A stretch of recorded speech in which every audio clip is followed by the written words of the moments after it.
Hello and welcome guys, challenges series में आपका बहुत बहुत स्वागत है।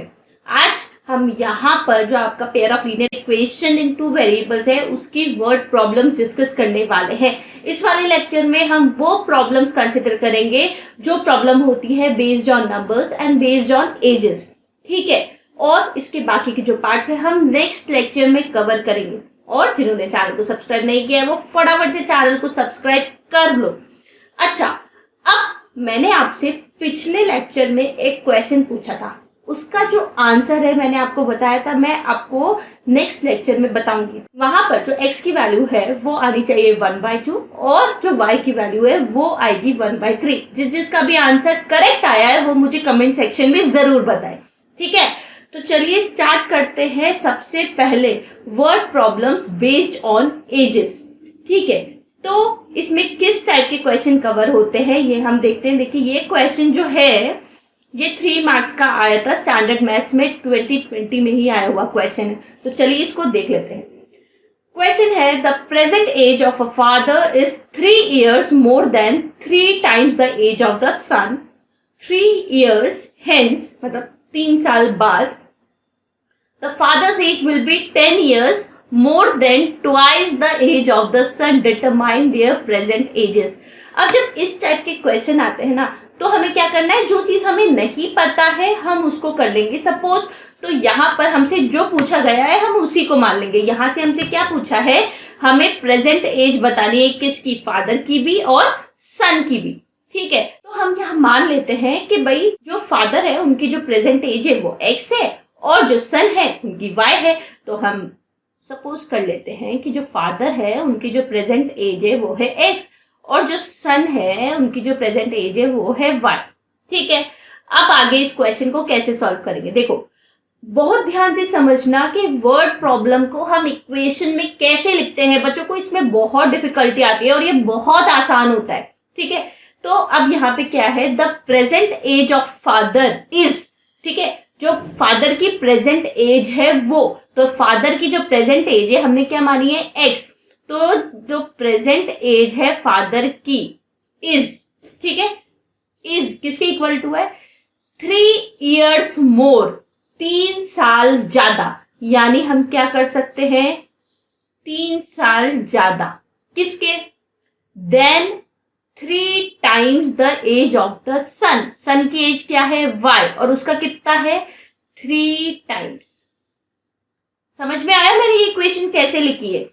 The present age of father is, father की क्या, फादर की एज x इज किसके बराबर है, इज 3 years मोर, 3 साल ज्यादा, किससे, प्लस 3 times, 3 into किससे, सन की एज से y। समझ में आया किस तरह मैंने एक वर्ड प्रॉब्लम की एक लाइन को मैथमेटिकल फॉर्म में लिखा, ठीक है। अब आगे नेक्स्ट देखते हैं और इक्वेशन क्या बन सकती है, 3 years हेंस, 3 साल बाद। तो जब 3 साल बाद वाली इक्वेशन हम लिखेंगे, ये तो इक्वेशन 1 है, ये कौन सी बात है, ये प्रेजेंट कंडीशन की बात है। जब 3 years निकल जाएंगे, 3 years हेंस क्या होने वाला है, तो 3 साल बाद जो फादर की एज होगी वो कितनी हो जाएगी, 3 साल ज्यादा हो जाएगी, तो हो जाएगी वो x+3।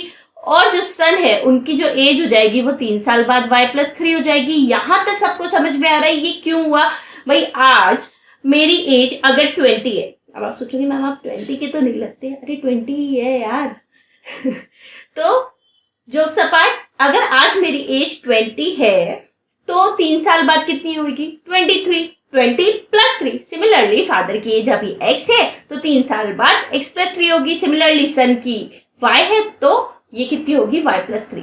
ये नोट करने वाली बात है। ये वाली चीज क्या है, बच्चे भूल जाते हैं और डायरेक्टली x और y में आगे का पढ़ के इक्वेशन बना लेते, तो वो यहीं गड़बड़ कर देते हैं, ठीक है। तो अब 3 साल बाद ये तो फादर की एज है और ये सन की एज है, ठीक है। तो अब इक्वेशन क्या कहती है, father's age will B, fathers age will B, father की एज कितनी हो जाएगी, विल बी, ठीक है, 10 years मोर देन, ये 10 years more than twice, twice यानी 2 times किसके, age of son. Age of son क्या है, y+3, ये आपकी होगी इक्वेशन नंबर 2। समझ में आया? हमने क्या किया भाई, जो क्वेश्चन बोल रहा है एज इट इज हमने तो वो लिख दिया। ठीक है, फिर से बता देती हूँ। सेकंड इक्वेशन, 3 साल बाद तो उसके लिए फादर की जो एज होगी वो विल बी, यानी 3 साल बाद भाई फादर की एज कितनी है, x+3 will be 10 years more, 10 plus twice किसकी, एज ऑफ सन। ठीक है, तो ये इक्वेशन आपकी कितनी हो जाएगी, ये हो जाएगी x+3 equal to 10 plus 2y plus 6। ठीक है, तो ये हो जाएगी x minus 2y will be equal to 10 plus 6 16, 16 minus 3 ये हो गई 13। ये आएगी आपकी इक्वेशन नंबर 3। ठीक है, बस अब क्या करना है, अब इस इक्वेशन और इक्वेशन को सिंपल सॉल्व ही करना है। ठीक है, यहां से भाई हमारी x की वैल्यू क्या है 3 प्लस 3y, तो उसको इक्वेशन नंबर 3 में सब्स्टिट्यूट कर दो, कर देते हैं। तो x की वैल्यू है 3 plus 3y minus 2y will be equal to कितना, 13। ठीक है, तो ये कितना हो जाएगा, 3 plus y is 13, so y will be 13 minus 3 यानी 10। y क्या था, किसकी एज मानी थी हमने, y मानी थी सन की एज। तो सन की प्रेजेंट एज कितनी है, 10 years। एग्जाम पे ये ईयर्स भी लिखना, ठीक है, इसमें भी मार्क्स कट जाते हैं।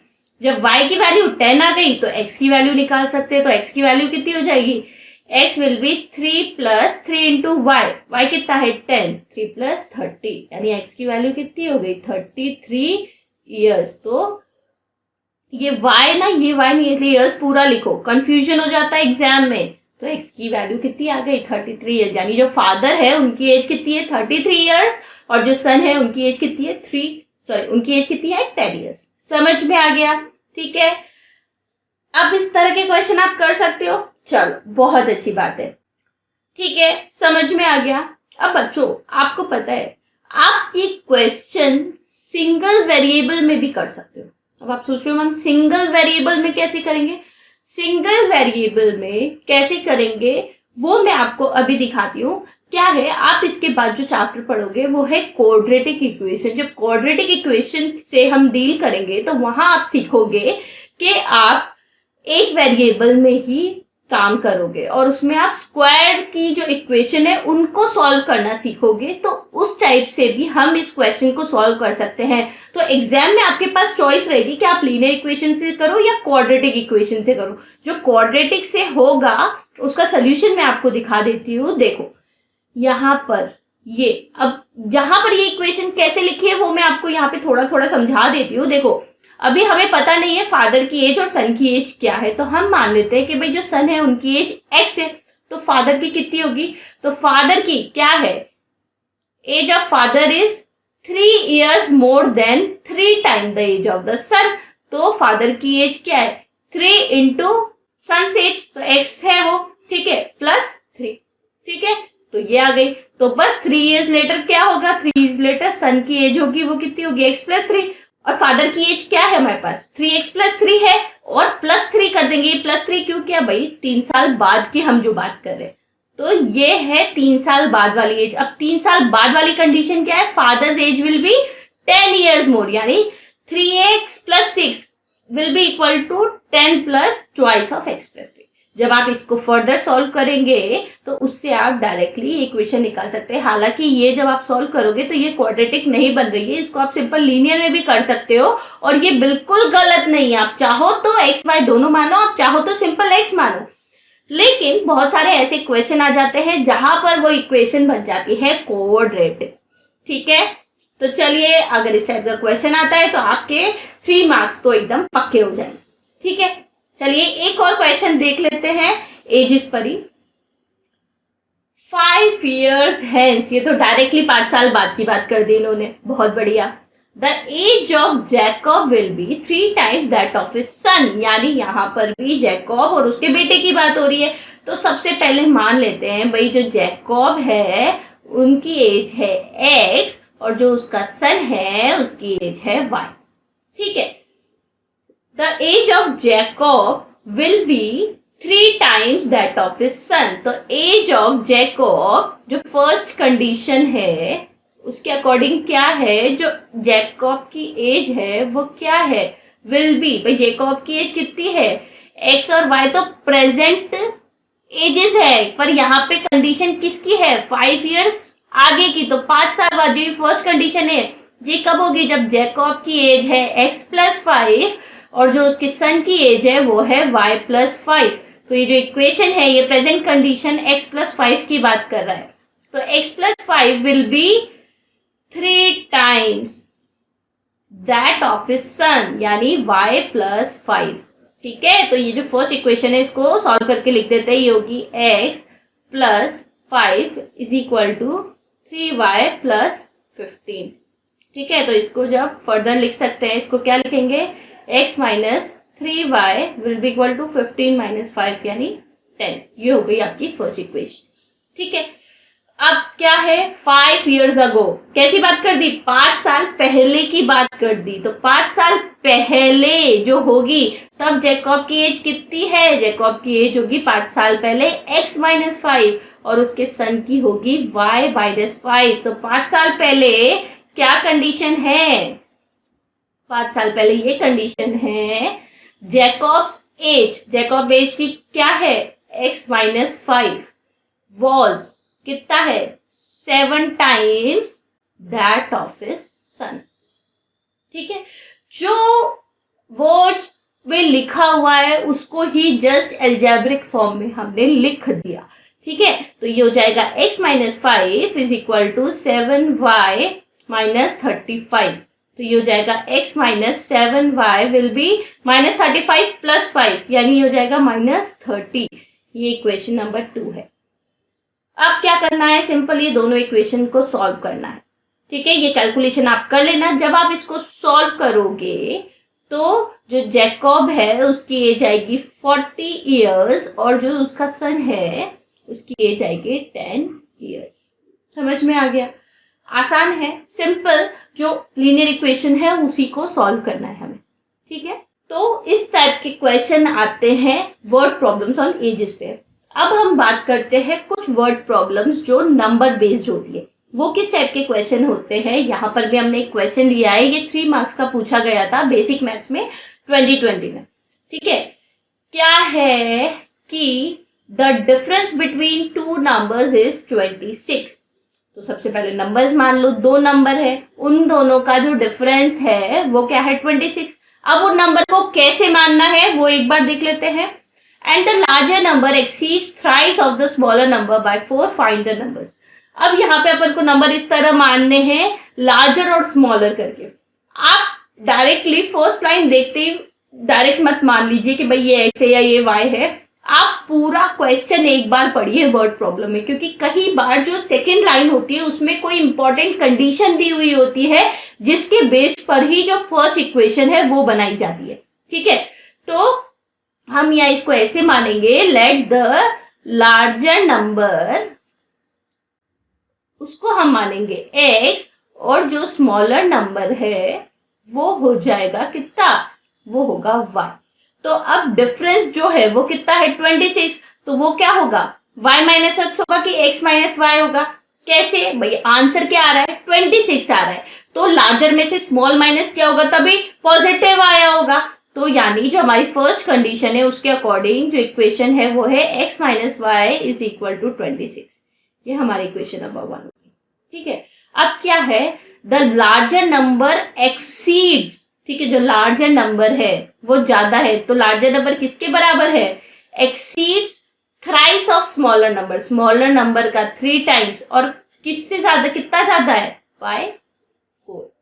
समझ में आया ये मैंने कैसे लिखा, कि जो लार्जर नंबर है वो एक्सीड कर रहा है, तो लार्जर नंबर जब एक्सीड कर रहा है यानी ये नंबर बड़ा है, यानी किसके बराबर होना चाहिए, thrice of smaller number, smaller number का थ्राइस, कैसे, बाय 4, तो 3y + 4। ठीक है, तो ये हो गई मेरी इक्वेशन नंबर 2। इक्वेशन नंबर 2 से x की वैल्यू डायरेक्ट इक्वेशन नंबर 1 में अगर हम पुट करेंगे तो 3y + 4 - y is equal to 26।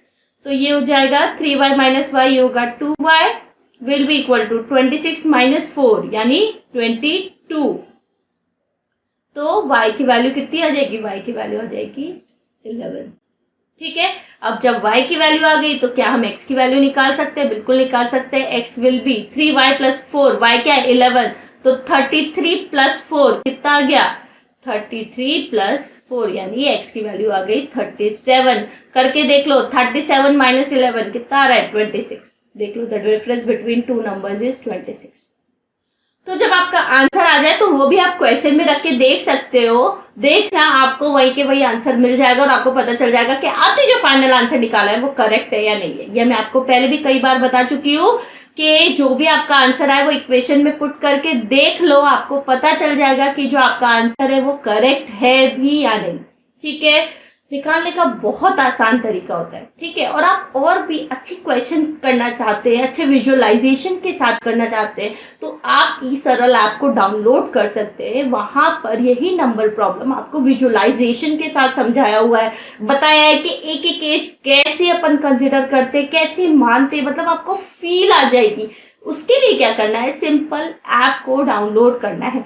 साथ में मैं आपको बता देती हूँ, हमारा ई सरल का एक कोर्स चल रहा है जो है चैम्प कोर्स। वहां पे आपको मिलेगा best visualisation, best study material, overall development, साथ में बेस्ट मेंटरशिप, डाउट सॉल्विंग, मतलब 4 लेयर डाउट सॉल्विंग आप सोचो कहीं अवेलेबल नहीं है, वो है आपके इस कोर्स में। तो ऐप को डाउनलोड करो, कोर्सेज को एक्सप्लोर करो, you will find much things there. Okay, तो चलिए एक और क्वेश्चन देखते हैं नंबर्स पर ही।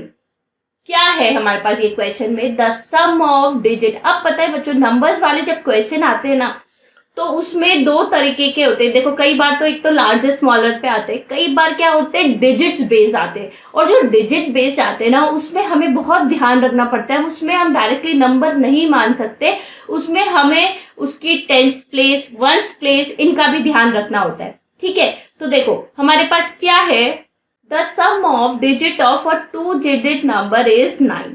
ठीक है, अच्छा क्या होता है, कई बार है ना बच्चे ना डिजिट डिजिट बोलने में ना बहुत कंफ्यूज होते हैं। ठीक है, तो क्या क्वेश्चन है? The sum of the digits of 2 digit number is 9, also 9 times this number is twice the number obtained by reversing the order of the digit, find the number. ठीक है, तो यहां पर हम किस तरह मानेंगे? हम मानेंगे कि जो वंस प्लेस पे जो डिजिट है वो है x, और जो टेंस प्लेस पे जो डिजिट है वो है y। अब ये क्यों लिखा मैंने? देखो क्या होता है, जैसे नंबर 26 है, अब इसको आपको कोई लिखने को बोले तो आप कैसे लिखोगे? वंस और टेंस में, तो ये वंस प्लेस पे आप क्या लिखोगे? वंस प्लेस पे आएगा यहाँ 6, और टेंस प्लेस पे क्या आएगा? टेंस प्लेस पे आएगा 2, तो 2 एक्चुअली क्या है? 20। ठीक है, तो ये क्या होता है? 220 कैसे लिखा? ये 2 × 10, क्योंकि वो टेंस प्लेस पर है। तो वैसे ही अगर हम वंस प्लेस पे जो नंबर है उसको x मान रहे हैं और टेंस प्लेस पे जो नंबर है उसको y मान रहे हैं, तो जो हमारा नंबर होगा वो कितना होगा? नंबर होगा 10y + x। यहां तक बात आपको समझ में आती है? चलो बहुत बढ़िया। अब कंडीशन क्या दी हुई है? Sum of digit of 2 digit number is 9। Sum of digit, तो डिजिट तो हमारी क्या है? x और y ही है। तो सबसे पहली कंडीशन के अकॉर्डिंग हमारा जो इक्वेशन होगी वो होगी x + y = कितना? 9। ठीक है, अब जो सेकंड कंडीशन है वो क्या है? Also 9 times this number, 9 times this number. अब यहां नंबर की बात हो रही है, तो नंबर क्या है? 10y + x है, तो 9 टाइम्स 10y + x। ठीक है, इज यानी equal to twice the number. अब कौन सा number? Obtained by reversing the order of the digit. अब जब डिजिट का जो ऑर्डर है वही रिवर्स कर दिया, तो इसका मतलब अगर ये 26 था तो ये 62 हो गया। अगर ये 62 हो गया तो वंस प्लेस पर अब आ जाएगा 2, और टेंस प्लेस पे आ जाएगा 6, तो हो जाएगा 60। यानी जो रिवर्स करने पर जो आपका नंबर होगा, रिवर्स करने का जो नंबर होगा वो क्या हो जाएगा? 10x + y। ये हो जाएगा 10x + y। समझ में आया इक्वेशन कैसे लिखी?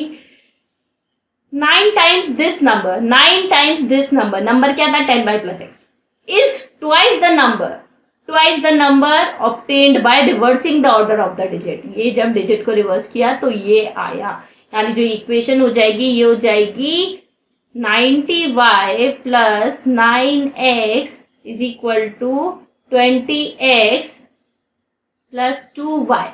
इसको जब फर्दर सॉल्व करेंगे ये हो जाएगा 90y minus 2y will be equal to 20x minus 9x, यहाँ जाएगा 80, 8y will be equal to 11x, यानी कि 11 8 x is equal to 8y। ठीक है, जब x की इक्वल टू कितनी आ गई वैल्यू 8y के बराबर, तो इस इक्वेशन में रख दो, क्या हो जाएगा x की वैल्यू 8y प्लस y यानी 9y इक्वल टू 9, तो y की वैल्यू कितनी आ गई 1, y की वैल्यू 1 आ गई। तो यहाँ पर जब हम रखेंगे तो x की वैल्यू कितनी हो जाएगी 9 माइनस y यानी 9 माइनस 1 यानी 8, तो x की वैल्यू जो हो जाएगी वो आएगी 8। तो हमारा नंबर क्या हो जाएगा, नंबर हो जाएगा 10 प्लस 8 यानी नंबर विल बी 18।